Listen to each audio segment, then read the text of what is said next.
Ladies and gentlemen, I welcome you to this press briefing by Foreign Secretary Shri Vikram Mishri on the ongoing developments around Operation Sindoor. We are also joined by Colonel Sophia Qureshi and Wing Commander Vyomika Singh. With that, I hand over the floor to Foreign Secretary. Sir, over to you. Thank you Randeep. नमस्कार, good afternoon, आप सबका स्वागत है. और मैं सबसे पहले अनुरोध करूंगा कर्नल सोफिया कुरैशी से कि वो आपको आज तड़के सवेरे से हुई घटनाओं से अवगत कराएं. Colonel Qureshi. Thank you sir. नमस्कार. 8 से 9 मई 2025 की मध्य रात्रि को पाकिस्तानी सेना ने सैन्य बुनियादी ढांचे को निशाना बनाने के इरादे से पूरी पश्चिमी सेना पर भारतीय वायु क्षेत्र का कई बार उल्लंघन किया. यही नहीं बल्कि पाकिस्तानी सेना ने नियंत्रण रेखा पर भारी कैलिबर वाले हथियारों से गोलीबारी भी की.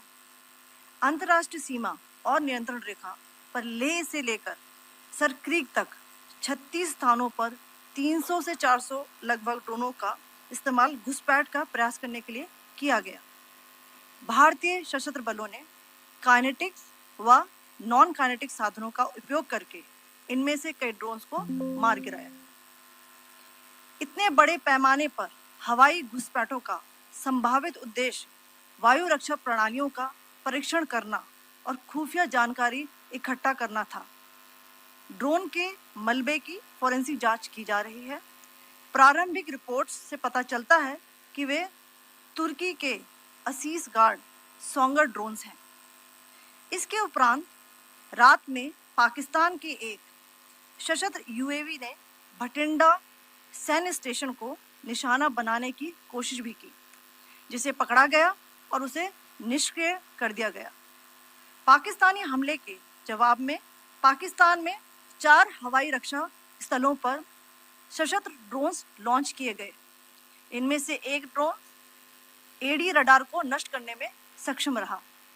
पाकिस्तान ने जम्मू कश्मीर के तंगधार, उरी, पुंछ, मेंढर, राजौरी, अखनूर और उधमपुर में भारी कैलिबर आर्टिलरी गन और सशस्त्र ड्रोन्स का उपयोग करके नियंत्रण रेखा के पार गोलीबारी भी की, जिसके परिणाम स्वरूप भारतीय सेना के कुछ जवान हताहत हुए और घायल हुए. भारतीय जवाबी कार्रवाई में पाकिस्तानी सेना को भी बड़ा नुकसान पहुंचाया गया. इसके अलावा पाकिस्तान का गैर जिम्मेदाराना व्यवहार फिर से सामने आया. 7 मई 2025 को रात 8:30 बजे एक असफल अकारण ड्रोन और मिसाइल हमला करने के बावजूद पाकिस्तान ने अपना नागरिक हवाई क्षेत्र बंद नहीं किया. पाकिस्तान अपने नागरिक विमानों को ढाल के रूप में इस्तेमाल कर रहा है, जबकि उसे अच्छी तरह से पता है कि भारत पर उसके हमले से हवाई रक्षा की तीव्र प्रतिक्रिया होगी. यह भारत और पाकिस्तान के बीच अंतर्राष्ट्रीय सीमा के पास उड़ान भरने वाले अंतर्राष्ट्रीय उड़ानों सहित नागरिक विमानों के लिए सुरक्षित नहीं है. यहाँ स्क्रीन शॉट में पंजाब सेक्टर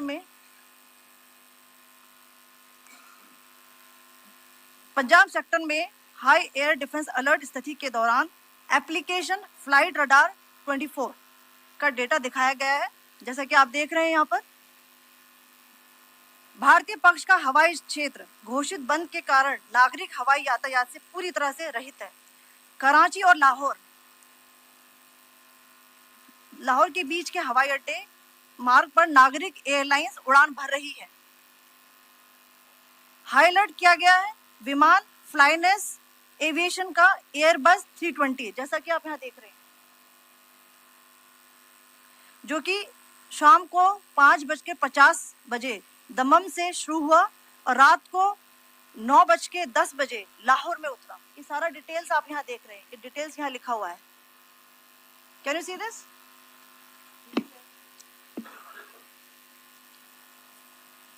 भारतीय वायुसेना ने अपनी प्रतिक्रिया में काफी संयम दिखाया और इस प्रकार अंतर्राष्ट्रीय नागरिक विमान सेवा की सुरक्षा सुनिश्चित की.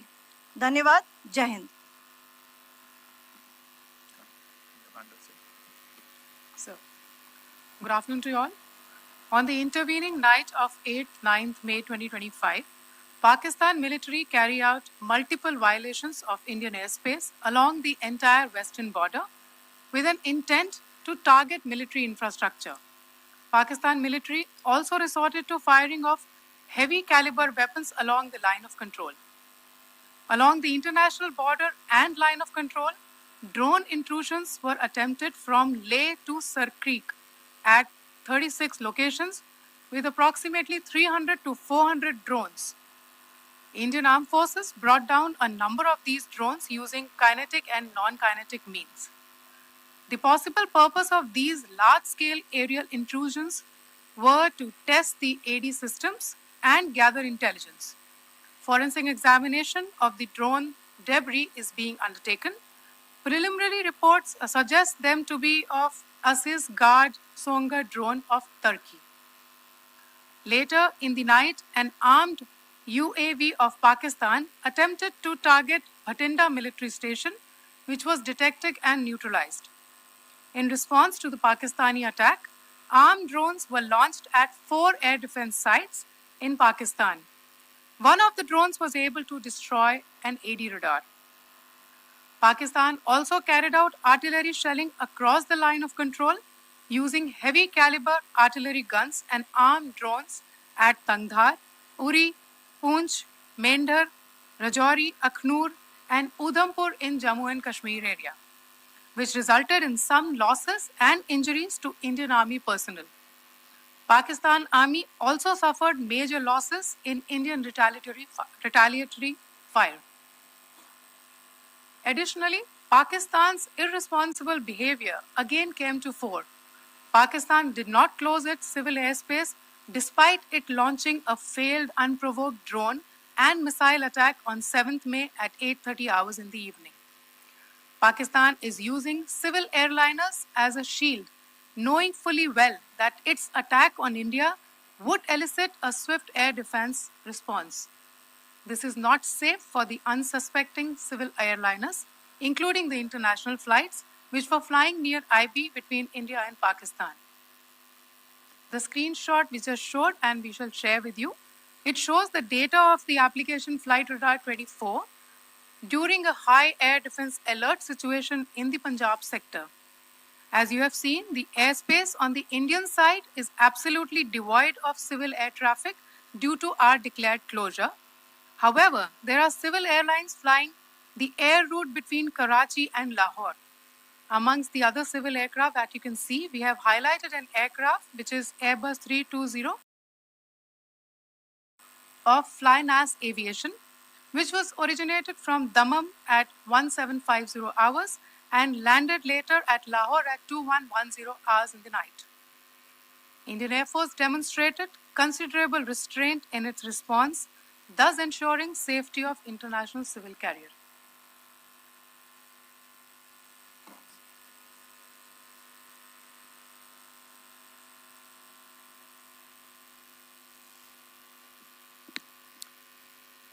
Thank you, Colonel Qureshi, Wing Commander Singh. I have just a few points to share in addition. कल रात की पाकिस्तानी सेना की कायरतापूर्ण गतिविधियों से आपको कर्नल कुरैशी और विंग कमांडर सिंह ने पहले ही अवगत करा दिया गया है. These provocative and escalatory actions that were taken by Pakistan last night were targeted at Indian cities and civilian infrastructure, in addition to some military targets.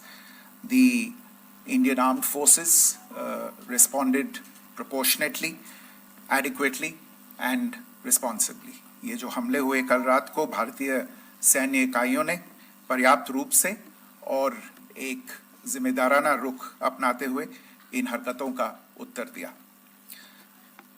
What I want to underline is that the official and blatantly farcical denial of these attacks that Pakistan carried out by the Pakistani state machinery is yet another example of their duplicity and the new depths that they are plumbing in their quest for disinformation. The other point in the same vein is Pakistani claims that they did not target or attack any religious places. You would recall that yesterday I shared with you an incident related to the attack on a Gurdwara in Poonch. Instead of owning up to these attacks, Pakistan made the preposterous and outrageous claim that it was the Indian Armed Forces and the Indian Air Force that was targeting cities like Amritsar and trying to put the blame on Pakistan. This is nothing but a desperate attempt by Pakistan to disown its acts of aggression, but it is also true to type in its effort to deceive and mislead the world. It will not succeed. The Gurdwara in Poonch in particular was attacked by Pakistan, and some local members of the Sikh community, including a Ragi of the Gurdwara, lost their lives in this incident, as I shared yesterday. TV पर आप इस हमले के चित्र देख सकते हैं. In addition, that we would attack our own cities is the kind of deranged fantasy that only the Pakistani state can come up with. Perhaps they do it because they are well versed in such action as their history would show. The last point I wanted to make this evening is again this disinformation that is coming from Pakistan about India targeting the Nankana Sahib Gurdwara through a drone attack. This is again yet another blatant lie and part of Pakistan's disinformation campaign. As we saw in the Pahalgam attack, Pakistan is again trying desperately to impart a communal hue to the situation with an intention to create discord. Again, we are not surprised. India's steadfast unity in itself is a challenge to Pakistan. Let me stop there. I have time only for a few questions and be happy to try and answer them. First, I call Siddharth. Siddharth, please. Hi, sir. I'm Siddharth from Beyond. So this is Siddharth, behind, please. The other Siddharth. yes. Hi, sir. I'm Siddharth from CNN News 18. Sir, I only want to know from you the status of Kartarpur corridor. Is it open or not? If you can. I think you're all aware of the situation along the entire India-Pakistan border and the areas around the line of control. In view of the existing security scenario, the services of the Kartarpur Sahib corridor have been suspended till further directions. We'll update you as and when there is a change in the situation. So you have a question here, Rishabh? So, good evening, Rishabh from Times Now. So, you spoke about religious places being hit in Jammu. There's another religious place which is a Carmelite nun church that has been hit. What do you have to say about it? If you can explain that to us. Yeah, actually, we do have some information about this extremely regrettable and condemnable incident. During heavy shelling across the line of control in the early morning of 7th May, a shell fired from Pakistan landed just behind the Christ School run by the Carmelites of Mary Immaculate congregation in Poonch. Tragically, the shell fired from Pakistan hit the home of 2 students of the Christ School. Both students unfortunately lost their lives and their parents were severely injured. Another Pakistani shell struck a Christian convent of nuns belonging to the congregation of the Mother of Carmel, damaging water tanks and destroying solar panel infrastructure. Several priests, nuns, school staff, and local residents took refuge in an underground hall beneath the Christ School during the shelling by Pakistan. The school happened to be closed at the time, fortunately. Otherwise, more losses would have occurred. Again, we have seen the Pakistani side targeting and shelling places of worship with a particular design. This includes gurdwaras. जो टिप्पणी की थी उसकी पाकिस्तान में काफी तीखी प्रतिक्रिया भी आई और उसके बाद हमने देखा कि पाकिस्तान की तरफ से किस तरीके से लेह से लेकर भुज तक पूरी बॉर्डर के ऊपर जो इन्वेजन था वो किया गया। मौजूदा सिचुएशन के अंदर पाकिस्तान के बेल आउट पैकेज को लेकर और पाकिस्तान के इन अटेम्प्ट्स को लेकर आपका क्या असेसमेंट है? और दूसरा ये भी जानना चाहेंगे कि पाकिस्तान की तरफ से ये जो अटेम्प्ट किया गया था उसका भारत ने अभी तक उस तरीके का कोई जवाब नहीं दिया गया है, तो क्या भारत इसका जवाब देगा जो कार्रवाई हुई है बीते 24 घंटों में? देखिए प्रणय, जहाँ तक इंडस वाटर्स ट्रीटी का सवाल है, मैंने कल विस्तार से उसके बारे में इसकी चर्चा की है। Indus waters treaty is in abeyance and as such I have nothing further to add to the decision that was announced by the cabinet committee on security. जहाँ तक IMF bailout का सवाल है, आपको ज्ञान होगा कि IMF की आज मीटिंग हो रही है। हम वहाँ पे अपना पक्ष रखेंगे और जो हमारा मत है इन चीज़ों को लेके वहाँ पे साझा करेंगे दूसरे मेंबर्स के साथ। ये बोर्ड पे निर्भर है कि वहाँ पे क्या निर्णय होता है। और जहाँ तक जो कार्रवाई हुई है उसका जवाब देने का जो आपने जो प्रश्न उठाया है, जो आज ब्रीफिंग हुई है, जो आपको सूचना मिली है, मैंने भी कहा है कि जो आज सवेरे तड़के सवेरे जो गतिविधियां हुई, भारत ने उनका एक जिम्मेदाराना पूर्ण तरीके से और एक पर्याप्त तरीके से उसका जवाब दे दिया है। सिद्धांत। Hi sir, Siddhant from WION. Sir, the External Affairs Minister has spoken to many of his counterparts around the world. Yesterday he spoke to the US Secretary of State Marco Rubio. So what were the key areas of conversations during that call? Yes, the minister had a conversation with the US Secretary of State. As you can imagine, the focus of discussions was the terrorist attack in Pahalgam and the response that India mounted after that on the 7th of May. The Secretary of State shared his thoughts on these developments with the minister. The minister deeply appreciated the US's commitment to work with India in the fight against terrorism, and he also underlined the targeted measures that India had taken in connection with Ops Sindoor. The minister also underlined that India would firmly counter any attempts at escalation from there.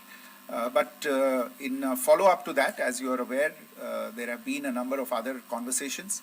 The minister had a conversation with the UK Foreign Secretary, David Lammy, today. There too, the discussion centered around countering terrorism, for which there must be zero tolerance. And I understand just a short while ago, the External Affairs Minister has also spoken to the Foreign Minister of Norway, Espen Barth Eide, which was also focused on recent developments stemming from the terrorist act in Pahalgam. One last question, Sudhi. Sir, Foreign Secretary, thank you for doing this. Sudhi Ranjan from Bloomberg. Foreign Secretary, India had struck Bahawalpur the other day, which is also connected with the murder of one of us, journalist Daniel Pearl. If you could give us an understanding of what exactly are the reports that you're getting. You're right. Bahawalpur is the headquarters of the Jaish-e-Mohammed terrorist group that is proscribed by the United Nations. Its leader, Maulana Masood Azhar, is a proscribed individual. It is, you brought up the connection with the tragic death or killing of Daniel Pearl of the Wall Street Journal. The Jaish-e-Mohammed was in some way directly or indirectly responsible for the death of Daniel Pearl. But the real connection is through Ahmed Omar Saeed Sheikh, the British Pakistani jihadi who was held in India but was finally released in 2000, and he was the person who lured Daniel Pearl to his eventually leading to his murder. So these are all obviously connected figures, connected individuals, connected institutions, and the attack on Bahawalpur, on that facility of the Jaish-e-Mohammed in Bahawalpur is, I would imagine, a fitting part of this unfortunate incident. Thank you all. Thank you, sir. With that, we come to the closure